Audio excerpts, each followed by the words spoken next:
지난 시간, 권력과 부의 상징으로 역사의 곳곳에서 치명적인 아름다움을 발산한 보석. 이를 소유하고픈 인간의 욕망은 세상을 흔들었죠.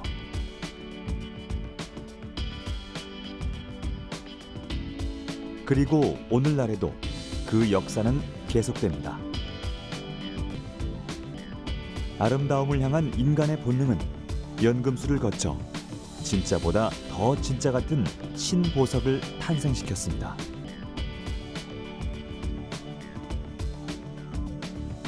현대의 보석은 생활 트렌드 전반을 지배하며 대중에게 큰 사랑을 받고 있죠. 우리 삶을 변화시킨 보석의 끝없는 질주. 그 두 번째 이야기. 새로운 가치를 입고 생활 속으로 들어온 보석을 만나봅니다.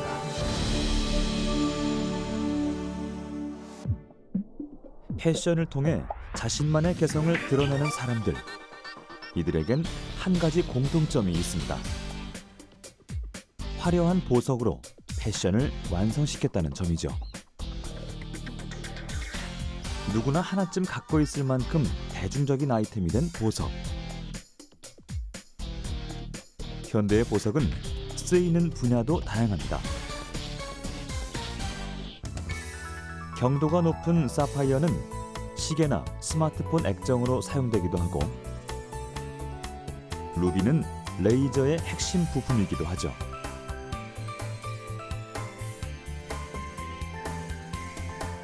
예상외로 우리 일상 속 깊이 스며들어 있는 보석.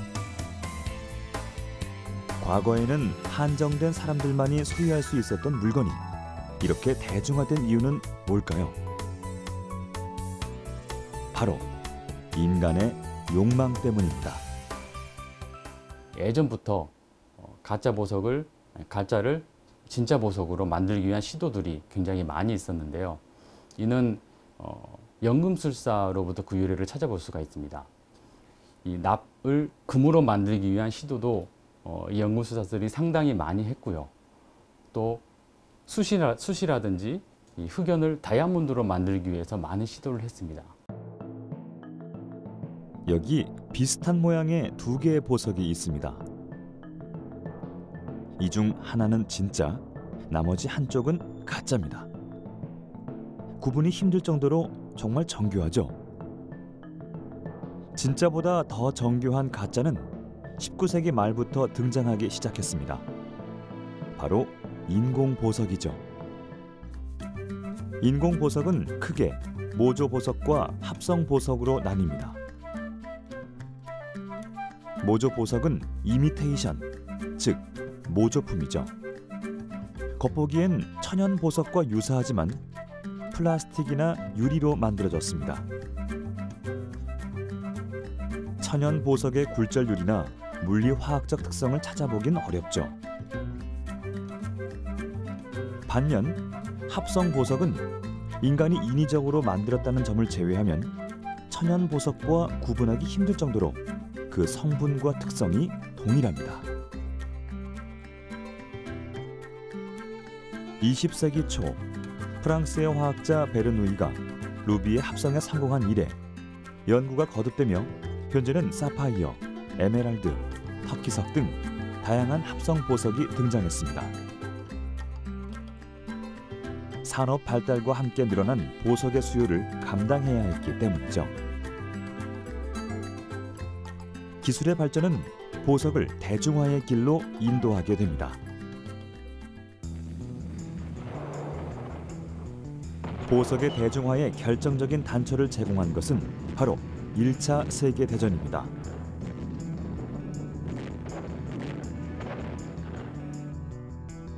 시대적 상황상 사치가 금기시되던 시기, 보석을 장신구로 사용하기란 어려운 일이었습니다. 하지만 모조품이라면 누구나 쉽게 착용할 수 있었죠. 그래서 그때 이제 등장하게 된 거가 모조 주얼리들이죠. 모조 주얼리인데 이런 경제적인 상황 때문에 그 커스텀 주얼리, 모조 주얼리가 나오기도 했지만 그렇게 모조 주얼리를 만들 수 있는 기술력도 바탕이 되었어요. 도금 기술이 그 세계 2차 대전 때쯤에 굉장히 발달이 되었는데 가짜를 진짜처럼 보이게 하는 기술이 발전이 되면서 가짜를 저렴한 가격에 구입을 해도 마치 진짜처럼 착용할 수 있기 때문에 이런 시대적 상황과 또 이 시대적 상황을 받아들이고 그거를 굉장히 잘 활용을 한 디자이너들에 의해서 활성화되고 보급화되었다고 보시면 되고요. 세계적인 패션 디자이너 가브리엘 샤넬. 보석이 부와 명예의 상징이던 시절, 그녀는 보석의 가치가 패션성에 있다고 생각했죠. 그녀는 인공 진주 등 모조 보석들을 의상과 매치해 많은 여성들의 지지를 받았습니다. 당시로서는 꽤나 파격적인 행보. 하지만 그녀의 선택은 옳았죠. 1차 세계대전 이후 시대적 배경 덕에 샤넬의 커스텀 주얼리는 폭발적인 인기를 얻었습니다. 모조 보석의 등장은 보석의 영역을 패션 주얼리로 넓혀놓았고 천연 보석에만 의존했던 시장은 무너졌습니다. 인공 보석이 우리의 생활 속으로 들어온 거죠. 젊은 여성들에게 사랑받는 크리스털 역시 이에 해당하죠. 천연 수정이 아닌 유리 제품이지만 그 찬란함은 다이아몬드와 견주어도 뒤지지 않습니다. 값비싼 보석처럼 모시고 다닐 필요도 없고 저렴한 가격으로도 충분히 아름다움을 뽐낼 수 있죠. 이것이 현대인들이 모조 보석을 사랑하는 이유입니다. 모조 보석의 등장으로는 이를 사용한 저가의 커스튬 주얼리 시장이 확대가 되면서 소위 액세서리라 불리는 그런 시장이 발달할 수가 있었습니다. 그리고 디자인적으로는 천연 보석으로는 구현하기 어려웠던 그런 상상력을 총동원한 창의적인 디자인들이 많이 나올 수가 있었고 유행 제품을 조금 더 저가의 가격에 많은 소비자들이 구입을 할 수 있게 되었습니다. 가짜로 인해서 가짜가 너무 흔해져 버렸기 때문에 진짜가 오히려 그 하향 조절이 됐다라는 거가 더 맞는 것 같아요. 왜냐하면 진짜를 살 수 있는 능력이 있는 사람들이 가짜가 너무 진짜 같기 때문에 굳이 진짜를 그 돈 주고 살 이유를 못 느끼게 되는. 흔한 금속을 귀금속으로 만들기 위한 연금술의 역사. 아름다움을 갈망하는 인간의 욕망은 뜻하지 않은 새로운 발명과 화학의 진보를 가져왔습니다. 바로 연금술의 선물입니다.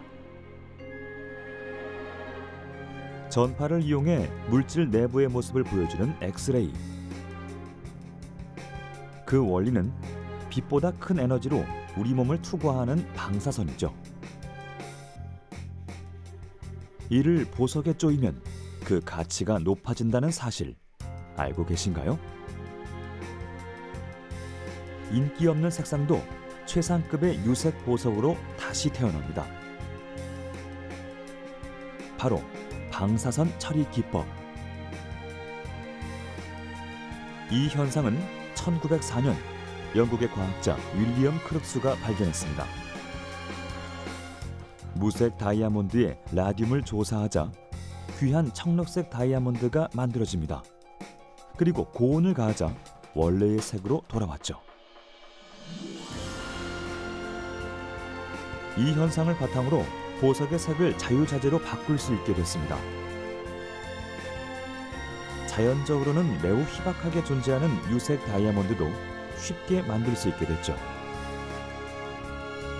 게다가 방사선 처리가 된 보석은 색이 고르게 분포해 천연 컬러의 보석과 구별하기 힘들 정도입니다.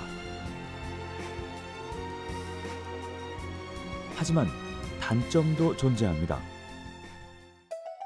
일부 양심 없는 사람들로 인해 보석 사기 사건이 심심치 않게 일어나고 있는 거죠. 대표적인 것이 방사선 진주 사건입니다. 값싼 황색 진주를 방사선 처리해 비싼 은회색 진주로 속여 판매한 사건. 육안으론 구분조차 쉽지 않습니다. 단면을 잘라야지만 그 차이가 확연히 드러나죠. 그 피해는 고스란히 소비자의 몫입니다. 합성 보석은 천연 보석과 화학적, 물리적 성질이 같은, 그러나 인간이 만들어낸 보석을 이야기합니다. 이 합성 보석을 통해서도 가격의 이점으로 인해서 많은 사람들이 조금 더 저렴한 가격에 주얼리를 소유할 수 있게 되었지만, 요즘에는 그 합성 보석임을 밝히지 않고 유통되는 합성 보석들 때문에 시장에 혼란이 생겨나고 있는 상황입니다. 과학기술이 발전하게 되면서 이 합성 보석을 성장시키는 기술도 더불어 발전했습니다. 따라서 이를 또 감별해내기 위해서 또 감별 기술도 더불어 발전을 하게 되고요. 때로는 이 천연 보석보다 더 진짜 같은 합성 보석이 만들어지거든요. 이를 감별하기 위해서는 굉장히 과학적인 전문적인 장비들을 이용을 해서 분석을 해야만 결과가 나오는 경우들이 있습니다. 지금까지 우리는 현대에 들어와 새로운 가치로 무장하고 사용받는 신보석에 대해 알아봤습니다. 그리고 보석의 대중화와 함께 대두된 다양한 문제들. 이는 결국 보석 감정 기술의 향상으로 이어집니다.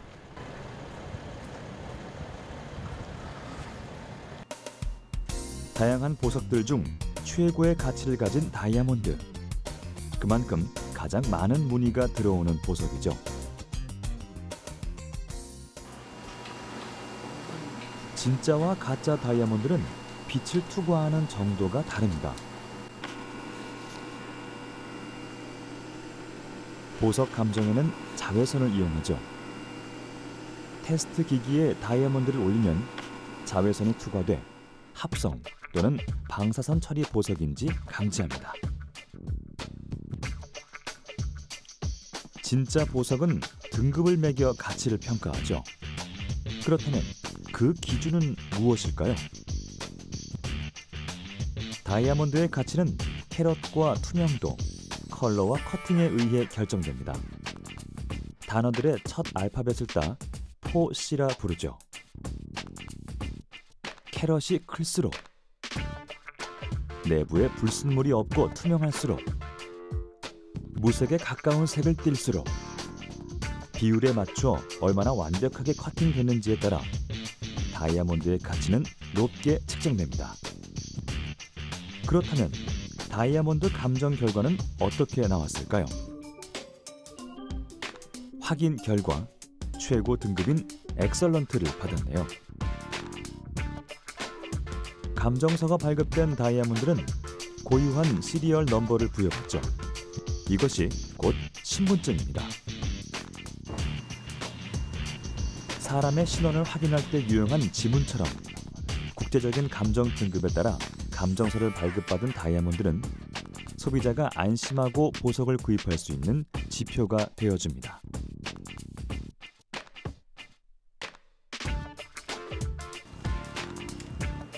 그렇다면 보석 감정이 중요한 또 다른 이유는 무엇일까요? 그만큼 희귀하고 재산 가치가 있기 때문에 감정을 받았을 때 한마디로 되팔 수가 있는 거잖아요. 단순한 예로 이거는 좀 업계에서 제가 그냥 우스갯소리로 들은 건데, 그 옷 비즈니스를 하시는 분들은 옷은 시간이 지나서 그 트렌드에서 벗어나거나 재고가 남거나 하셨을 때 걸레로도 못 쓴다라는 얘기가 있어요. 근데 보석은 재산으로서 활용이 되는 부분 때문에 보석이 됐던 뭐 그 파인 주얼리의 금이나 은 같은 것들은 현금으로 그 바꾸실 수가 있잖아요. 현물화 시키실 수가 있잖아요. 한 단어로 하면은 재산 가치가 있기 때문에 공증의 개념으로서 받아주시는 거다. 예.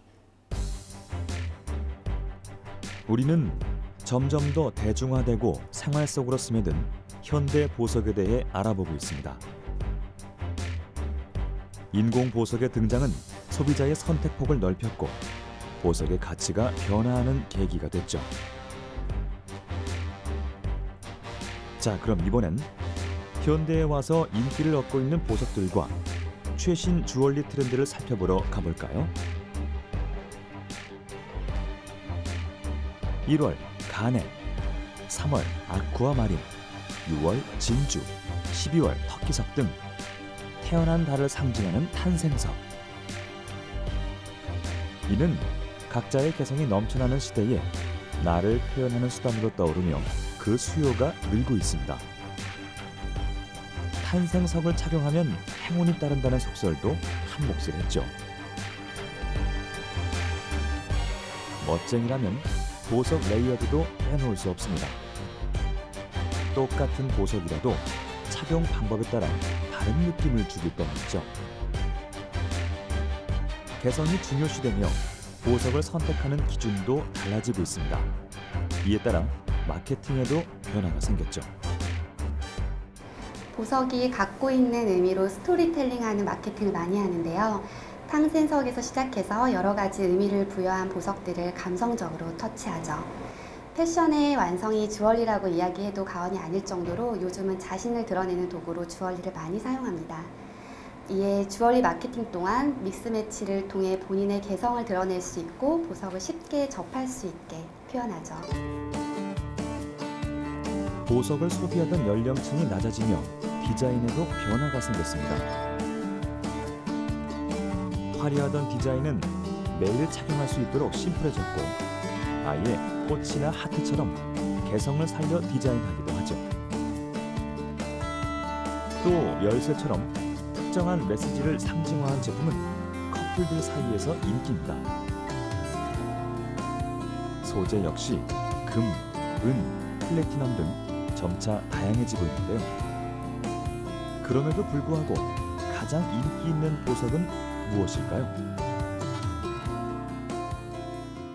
요즘처럼 개성이 존중되는 다양한 시대에 가장 인기 있는 절대 보석은 없지만 그럼에도 불구하고 가장 인기 있는 보석을 뽑으라면 세상에서 가장 단단한 광물인 다이아몬드일 거라는 생각이 드네요. 반지뿐만 아니라 목걸이나 귀걸이 역시 금속의 부분을 많이 강조하지 않고 편안하게 데일리로 착용할 수 있는 스타일을 많이 선호합니다. 현대에도 여전히 다이아몬드를 최고의 보석으로 치지만 이제 무조건 비싸고 희소한 보석만을 선호하던 시대는 점차 지나가고 있습니다. 현대의 보석은 개성이 묻어나고 실용적으로 사용할 수 있는 것이 인기죠. 이렇게 유니크한 보석을 선호하며 그 디자인도 다양화됐습니다. 그렇다면 하나의 주얼리가 우리의 품에 들어오기까지 어떤 과정들을 거치는 걸까요? 평범한 돌덩이라고요? 이건 보석의 원재료인 원석입니다. 다양한 원석들은 사람의 손에서 새롭게 빛을 찾습니다. 원석의 숨겨진 모습을 완벽하게 이끌어내는 커팅. 보석의 경도에 따라 커팅 방법이 달라지고 너무 얕거나 깊게 커팅이 되면 빛이 분산되고 뿌옇게 보이는 불상사가 생겨납니다. 그래서 노련한 세공사의 숙련도는 매우 중요한 요소죠. 문제는 커팅 횟수가 늘어날수록 보석의 크기가 줄어든다는 점. 커팅 기술이 개발되며 보석은 더욱 아름다워졌지만 그 과정에서 손실이 너무 컸습니다. 광채는 살리고 원석의 중량 손실을 최소화하는 다양한 커팅 기술들이 개발됐죠. 그렇다면 커팅 후 떨어져 나간 보석들은 어떻게 사용될까요? 부스러기들이 나오긴 하는데요. 실제로 그 부스러기는 국내 시장을 떠나면 예를 들어서 더 아주 적은 보석용으로 커팅하는 인도나 아니면 중국이나 태국이나 이런 쪽에서는 작은 원석까지도 실제로 활용을 하고 있고요. 그거보다 더 작은 예를 들어 파우더 형태의 아주 미세한 것들은 산업용이나 아니면은 일부 조금 표현을 한다 그러면 화장품을 만드는데도 소재로 활용하고 있다고 저도 알고 있어요. 원석 가공이라는 과정을 거쳐 천정부지로 가치가 올라가는 보석. 커팅은 이미 결정된 보석의 가치를 높일 수 있는 유일한 방법입니다. 그래서 아직도 100% 수작업으로 진행될 수밖에 없는데요. 커팅 과정을 끝낸 보석들은 아름답게 디자인된 옷을 입습니다. 원석마다 가공이 가능한 모양이나 크기가 다르기 때문에 무엇 하나 똑같은 제품이 없죠. 원석에 맞춰 디자인과 세팅을 바꾸다 보면 제작 과정은 더욱 복잡해집니다. 그래서 요즘 접목하고 있는 것이 3D 모델링. 이런 문제점들을 빠르게 해결해주죠. 컴퓨터 디자인 프로그램인 3D 모델링은 주얼리가 완성된 모습을 쉽게 예측할 수 있도록 도와줍니다. 사용법이 편리하고 결과도 꽤나 정교해서 주얼리를 디자인할 때 꼭 필요한 프로그램이죠. 3D 프린터로 제품을 뽑아 틀에 넣고 쇳물을 부으면 반지 하나가 뚝딱 만들어집니다. 보석의 아름다움과 소비자의 개성을 모두 살릴 수 있는 일석이조의 제작 방법이죠. 오랜 세월 동안 생성된 귀한 화학물질,